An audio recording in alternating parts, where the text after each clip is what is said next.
روژه کې جګړې ډېرې شي، روژه کې دروغ ډېر شي، روژه کې دکانداران ریټونه وخېجي. ماشاءالله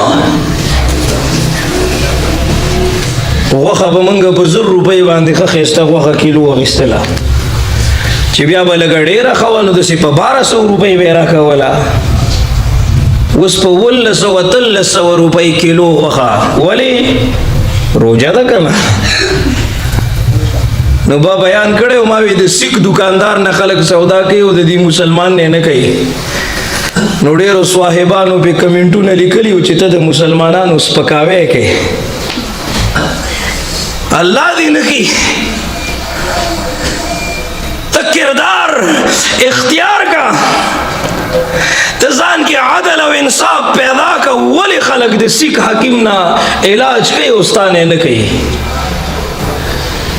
ولی خلق د هندو دکاندار نه سودا کوي په دې پېښور کې رشي په هغه باندې؟ مې دومره مسلمانان هسې ناستي ځان نه مچان شړي. مې دا ولې وایي د په روژه کې د مسلمانانو دپاره ریټونه کم کړي دي.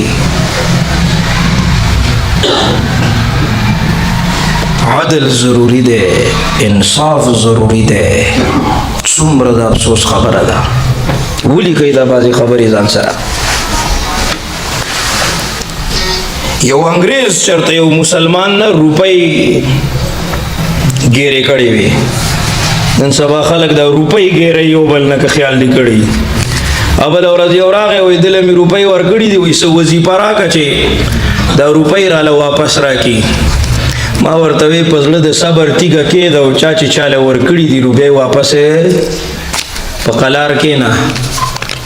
دی لا اوس هم په دې سوچ کې ناست دی چې دی به ماله زما روپۍ واپس راکوي. چېرته هغه سړی به الله نه به یریږي، حلال او حرام به پیژني، یا جدا خبره ده. او نور چې کم تلي دي بیا نه دي راغلي. بس صبر ښه شی دی، صبر کوه. پوهېږې په خبره؟ نو انګریز د مسلمان نه روپۍ ګیرې کړې وې، نه ورکولې. ولا مسلمان ډېر پریشان و. چا ورته وویل وایي د دوی د پادري ته ووایه. ورغی او پادري ته شکایت وکړو، وایي ستاسو دې سړي زما نه روپۍ ګیرې کړي دي، اوس یې نه راکوي.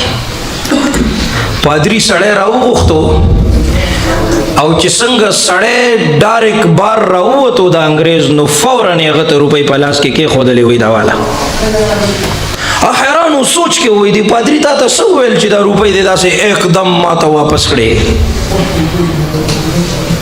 هغه ورته وایي ما ته زما پادري وویل چې ته مسلمان شوی چې د خلکو حقونه خورې. څومره د افسوس خبره ده. د جړا مقام دی د الله په ذات مې د قسمي. په 100 روپۍ باندې د یو مسلمان ایمان خرڅېږي، موږ خفه کېږو.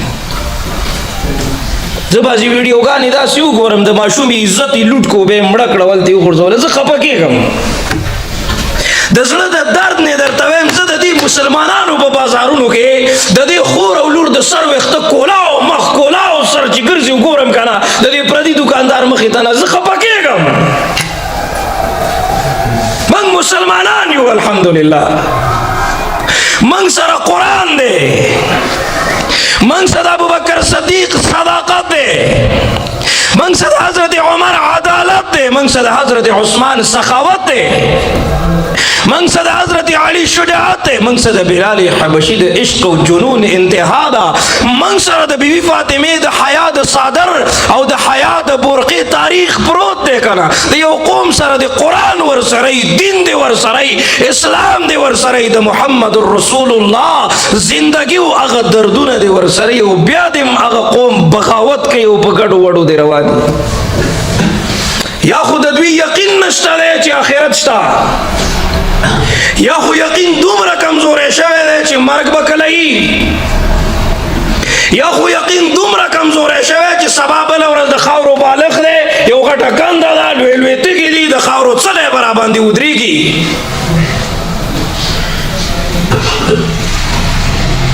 زړه چې سخت شي دا ښه علامت نه دی. وغواړئ د زړه نرمي د الله نه وغواړئ. سختی خبرې دي. ستاسو په دې جماعت کې ناس د دې مقدر قاری صاحب او د شوکت قاری صاحب د کور څنګه نوجوانان څنګه مشران نور بم ستاسو د دې کلی علاقې څنګه د دې دنیا نه رخصت شو مونږ د سونه خلکو جنازې وکړي. ولې زمونږ به جنازه نه وي؟ زه به نه مړ کېږم. زما کټ به زما د دې بنګلې د منځ نه نه وځي که څنګه؟ نن نه بعد چې ګوره الله خفه نشي، نن نه بعد چې د خپل رب مخالفت ونشي، نن نه بعد چې منځ قضا نشي، نن نه بعد چې ژبه غیبت ونه کړي، ګوره نن نه بعد چې سترګې بد نظري ونه کړي، نن نه بعد چې لاسونه بل ته تکلیف ونه رسوي، نن نه بعد چې ګوره دا خپې غلطو مجلسونو ته لاړې نشي، دلته دم او قدم دواړه په حساب دي. پل غلط پلا رمک دا بے حسابا مکو بیا بخپای ترور خطیری او بیارتا نجاڑو زی تیر ساعت پا بیرتا بیا تب سجدی کول غاڑی خو نبشی کولے